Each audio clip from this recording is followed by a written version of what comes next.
Everyone, welcome to my channel learn with Saumya. आज की video में हम अपनी एक्सरसाइज 2.5 का पार्ट 5 करेंगे, जिसमें हम क्वेश्चन नंबर 11 और 12 डिस्कस करेंगे।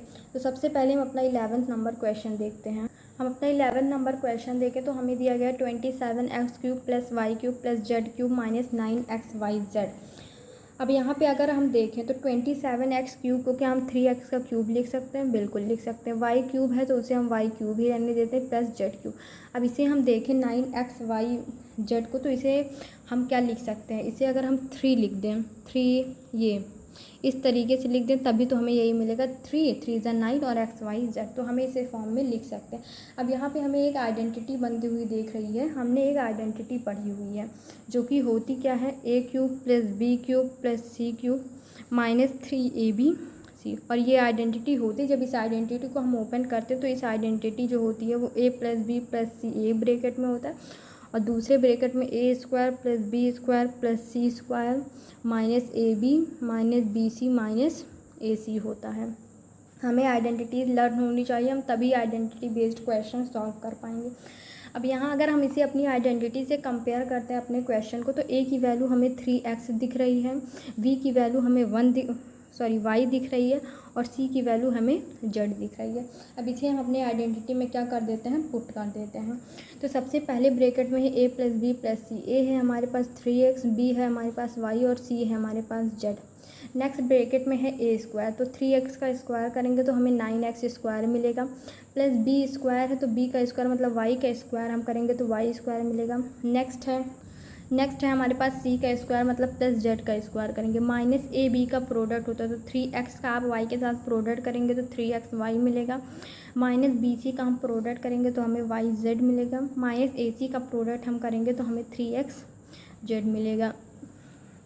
तो इसी तरीके से हमें अपने सारे ऐसे रिलेटेड क्वेश्चन सॉल्व करने होते हैं। नेक्स्ट क्वेश्चन देखें। हम अपना क्वेश्चन नंबर 12 देखें हैं, जिसमें हमें दिया गया है without actually calculating the cubes find the value of each of the following. हमें क्वेश्चन दिया गया है जो कि फर्स्ट है -12 का क्यूब + 7 का क्यूब + 5 का क्यूब, और इसमें हमें कह रहा है कि विदाउट डायरेक्टली, मतलब हमें इनका क्यूब डायरेक्ट कैलकुलेट करके सॉल्व नहीं करना है, बाकी हमें किसी और मेथड से करना है।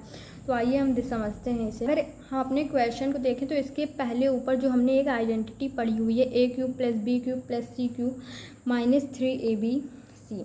अगर हमारे पास a + b + c सारी वैल्यू, और हमने एक केस भी डिस्कस किया था कि अगर हमारे पास a³ + b³ + c³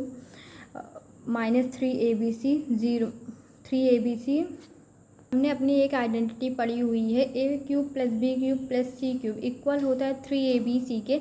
अगर हमारे पास a + b + c सब ज़ीरो होते हैं तो हम पहले चेक करते हैं कि क्या हमारे पास a + b + c ज़ीरो है। तो जब इसे हम सॉल्व करेंगे मतलब -12 + 7 + 5 को, तो हमें क्या मिलेगा, ज़ीरो के इक्वल मिलेगा। इसका मतलब है कि a + b + c बराबर है ज़ीरो के, तो हम यहाँ पे इस आइडेंटिटीज़ का यूज़ कर सकते हैं। तो यहाँ से हमें दिख रहा है कि ये a³ है, ये b³ है और ये c³ है, जो कि इक्वल होता है 3abc के। तो इसका आंसर जो होगा वो सिंपल 3abc होगा। तो 3a की वैल्यू है हमारे पास -12, तो उसे रख देते हैं, इंटू b की वैल्यू है हमारे पास 7 और c की वैल्यू है 5। इसे जब हम सॉल्व करेंगे तो हमें आंसर मिलेगा 1260, और प्लस माइनस मल्टीप्लाई में माइनस होता है तो ये -1260 मिलेगा। तो यही हमारा क्या हो जाएगा, आंसर हो जाएगा। नेक्स्ट सेकंड क्वेश्चन देखो। नेक्स्ट हम अपना सेकंड क्वेश्चन देखो, तो यहाँ पे भी हमें वही दिख रहा है। तो हम पहले चेक करते हैं कि क्या हमारे पास a + b + c ज़ीरो है, जैसे हमने पहले के क्वेश्चन में चेक किया था। तो जब हम इसे सॉल्व करेंगे तो हमें इसकी वैल्यू क्या मिलेगी, ज़ीरो के इक्वल मिलेगी। हम सॉल्व करके देख लेते हैं। 28 - 15 - 13, ये 28 है, माइनस माइनस प्लस होता है 5 3 8, और ये 2, मतलब कि ये ज़ीरो को इक्वल है। इसका मतलब है कि हम इस आइडेंटिटीज़ का यूज़ यहाँ पे भी कर सकते हैं। तो a³ + b³ + c³ जो कि इक्वल होगा 3abc के। तो 3a है हमारे पास 28, b है -15 और c है हमारे पास -30। जब इसे हम सॉल्व करेंगे तो हमें इसका आंसर मिलेगा 16,380, और माइनस माइनस प्लस होता है तो आंसर हमें पॉजिटिव में ही मिलेगा। नेक्स्ट हम अपना 13 नंबर क्वेश्चन देखें। तो हमें दिया गया है give possible expression for the length and breadth each of the following rectangle. मतलब हमें एरिया दिया गया है और हमें निकालना है लेंथ और ब्रेथ की एक्सप्रेशन को फाइंड आउट करना है। तो हम देख सकते हैं कि हमें यहाँ पे एक क्वाड्रेटिक इक्वेशन दी है, तो हमें इसका अगर क्वाड्रेटिक दी गई मतलब इसका जब हम फैक्टराइजेशन करेंगे तो हमें 2 नंबर्स मिलेंगे और वही क्या हो जाएंगे, उनकी लेंथ और ब्रेथ हो जाएंगे। तो हमने क्वाड्रेटिक इक्वेशन के पॉलिनॉमियल सीख चुके हैं, तो आइए देखते हैं कैसे करते हैं। सबसे पहले हम फर्स्ट का और लास्ट का क्या करते हैं, प्रोडक्ट करते हैं। तो जब हम इसे प्रोडक्ट करेंगे हमें मिलेगा 300। उसके बाद हम देखते हैं कि हमारे कांस्टेंट नंबर के आगे साइन क्या है। तो हमारे कांस्टेंट नंबर के आगे प्लस लगा हुआ, इसका मतलब है कि हमें 2 ऐसी वैल्यूज़ फाइंड आउट करनी है जिसका जब हम मल्टीप्लिकेशन करेंगे तो हमें 300 मिलना चाहिए और जब उनका एडिशन करेंगे तो हमें 35 मिलना चाहिए। तो ऐसी 2 वैल्यूज़ हम 15 और 20 ले सकते हैं, क्योंकि हम 15 और 20 का जब मल्टीप्लिकेशन करेंगे तो हमें 300 मिलेगा और अगर हम इनका एडिशन करते हैं तो हमें 35 मिलेगा। तो आइए देखते हैं हम इसे कैसे सॉल्व करते हैं। तो इसे हम 25a² है, अब -35a लाना है, तो एडिशन करने पे तो हमें माइनस साइन लगा होना चाहिए, लेकिन उनका ऐड ही करेंगे।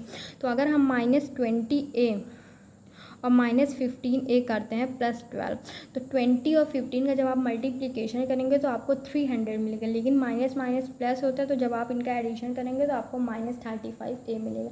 अब यहाँ से हम देखते हैं तो 5a हम कॉमन ले सकते हैं, तो अंदर हमें बचेगा 5 5 से 25a और यहाँ पे 4। यहाँ से अगर हम देखें तो -3 हम कॉमन ले सकते हैं, तो अंदर बचेगा 5a और -4। अब यहाँ से हमें 5a -4 कॉमन दिख रहा है, तो हम 5a -4 कॉमन ले लेते हैं, तो अंदर क्या बचेगा 5a -3। अब यहाँ से हमें 2 मिल गए, 2 एक्सप्रेशन मिल गए। अब एक इसमें से क्या हो गया, यही हमारे लेंथ और ब्रेथ हो गए। एक हमारा इसमें से लेंथ हो गया और दूसरा क्या हो गया, ब्रेथ हो गया। तो इसी तरीके से हमें फाइंड आउट करना था। नेक्स्ट क्वेश्चन नेक्स्ट हम अपना देखें तो अब भी हमें क्वाड्रेटिक इक्वेशन दी है, तो इसे भी हम इसी तरीके से सॉल्व करेंगे, क्योंकि क्वाड्रेटिक इक्वेशन का फैक्टराइजेशन का मेथड ही ये होता है जिसे हम splitting the middle term method बोलते हैं। सबसे पहले हम फर्स्ट का और लास्ट का क्या करते हैं, प्रोडक्ट करते हैं। तो जब इसका हम प्रोडक्ट कर 420 मिलेगा। उसके बाद हम देखते हैं कि हमारे कांस्टेंट नंबर के आगे साइन क्या है, माइनस साइन है। इसका मतलब है कि हमें 2 ऐसे नंबर्स फाइंड आउट करने हैं जिनका जब हम मल्टीप्लिकेशन करें तो हमें 420 मिले और जब इनका हम सब्ट्रैक्शन करें तो हमें 13 मिलना चाहिए। तो ऐसे 2 नंबर अगर हम देखें तो हमारे पास 2 नंबर ऐसे हो सकते। अगर हम 28 और 15 लेते हैं तो 28 और 15 का जब हम सब्ट्रैक्शन करेंगे तो हमें 13 मिलेगा और अगर हम इनका मल्टीप्लिकेशन करते हैं तो हमें 420 मिलेगा। तो आइए देखते हैं, जैसे कि ये है 35y² प्लस 28 -15 हमें करना है। तो क्योंकि अगर हमें आगे वैल्यू प्लस में मिल रही है, इसका मतलब है कि स्मॉलर नंबर के आगे प्लस होगा। तो यहाँ पे हम इसे 28y -15y -12 इस तरीके से भी लिख सकते हैं। अब देखें यहाँ से तो हम 7y कॉमन ले सकते हैं। अगर हम 7y कॉमन ले रहे हैं तो अंदर हमें 5y + 4 मिलेगा और यहाँ से अगर हम 3 कॉमन ले लेते हैं तो अंदर हमें 5y माइनस हमने कॉमन लिया है, तो ये क्या हो जाएगा, प्लस हो जाएगा, क्योंकि माइनस माइनस प्लस होता है, तो ये मिल जाएगा। अब यहाँ से हमें 5y + 4 कॉमन दिख रहा है, तो हम 5y + 4 कॉमन ले लेंगे, तो अंदर बचेगा 7y -3। अब यहाँ पे भी हमें फैक्टराइजेशन मतलब फैक्टर इनसे मिल गए। अब फैक्टर मिल गए तो हमें लेंथ और ब्रेथ निकालना था एरिया का।